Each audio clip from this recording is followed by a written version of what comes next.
Hello dears, আজকে কিন্তু একটা মিনি মিনি মিনি ব্লগ নিয়ে চলে আসলাম। তো সকালবেলা চলে এসেছি কিন্তু মামামদের স্কুলের কাছেই মাঠে। মামামদের সামনেই স্পোর্টস আছে, তো সেই জন্য কিন্তু ওদের হিট করানো হবে। এই যে সারি সারি করে লাইন দিয়ে দাঁড় করে রেখে দিয়েছে, আর আমরা চারজনও কিন্তু সারি সারিভাবে লাইন দিয়ে দাঁড়িয়ে পড়েছি ওদের খেলা দেখার জন্য। আর এখানে কিন্তু দেখো মামামদের লাইন দিয়ে দাঁড় করে দিয়েছে। আগে সবার হয়ে গেছে, ছেলেদের মেয়েদের পরে করাবে।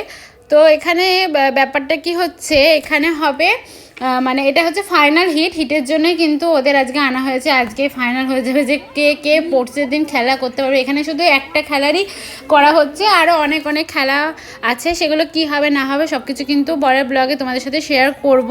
আর এখানে মামাম কিন্তু দাঁড়িয়ে রয়েছে, আর এই যে দৌড়ে গিয়ে এখানে লেখা আছে মুন, ডাক, মিল্ক, এইগুলো লেখা আছে। যে মানে যেখানে বলে দেবে যে কোনটা তুলতে হবে সেটা তুলে কিন্তু দৌড়াতে হবে। দেখো মামাম কিন্তু পারলো না, ও একটু শেষেই গেছিলো, তাও কিন্তু অনেক খুশি হয়েছে, কারণ ওখান থেকে কিন্তু বিস্কুটের প্যাকেট দিয়েছিল। তারপরে আবার ছিল এই যে লাস্টে যে যাচ্ছে সে হচ্ছে ওদের ফ্রেন্ড হয় দইতা, সে কিন্তু একদম ফাইনালে চলে গেল।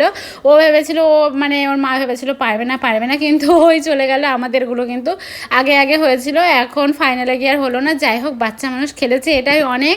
আর ও যে খেলে যে বিস্কুটের প্যাকেটটা পেয়েছিল সেটা তোমাদের দেখানো হয়নি।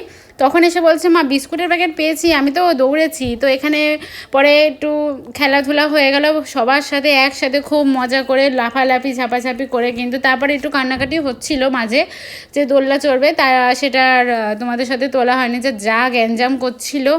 তারপরে এই যে চড়ে টড়ে কিন্তু ওর বায়না, মানে বাইরে বেরোলে কিন্তু ওর বায়না থেকেই থাকে, কিছু কিনে দিতে হবে, কিছু খাওয়াতে হবে। তো দেখতে পাচ্ছিল একটা জিনিস, তো তোমাদের দেখাচ্ছি। আখের রস খাওয়ার জন্য পাগল, বাড়ির কাছে চলে এসেছি, সেখানে আখের রস দেখতে পেয়েছে, সেটা কিন্তু ওকে খেতেই হবে। এই যে নেওয়ার জন্য দাঁড়িয়ে রয়েছি। তারপরে কি নেওয়া হলো, নিয়ে খাওয়া দাওয়া করে এই যে দাঁড়িয়ে রয়েছে, খাওয়া দাওয়া করে খেতে খেতে কিন্তু চলে আসলাম আমরা বাড়িতে। তো এইটুকুনি ব্লগটা ছিল, তো বললাম মিনি ব্লগে একদম পোস্ট করছি। তো ব্লগটা কেমন লাগলো কমেন্ট করে জানিয়ে দিও। তো দেখা হচ্ছে না।